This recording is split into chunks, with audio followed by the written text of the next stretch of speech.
ئاوەڵەی مەیمون خەریکە وەکو پەتای کۆرۆنا بەرۆکی جیهان بگرێت و لە هەموو شوێنێک بڵاو ببێتەوە.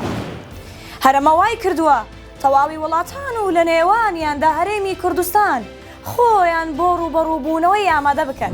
پایتەخت میدیا پەیوەندی بە سەرکار سوورچی وتەبێژی وەزارەتی تەندروستی کرد لەسەر ئامادەکاریەکان بۆ ڕوبەڕووبوونەوەی ئەو نەخۆشیە و ئەو بە پایتەخت میدیای گوت لەگەڵ وەزارەتی تەندروستی عێراق لە پەیوەندی داین و هۆشداریمان بڵاو کردووەتەوە بۆ ئەو هاوڵاتیانە چۆن خۆیان لەو نەخۆشیە بپارێزن.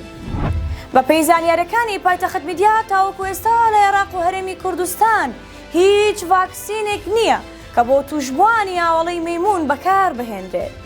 هەرچەندە هەردوو وەزارەت ڕایان گەیاندووە کە ئامادەکاریەکانیان بۆ ڕوبەڕووبوونەوەی ئەو نەخۆشیە دەست پێ کردووە.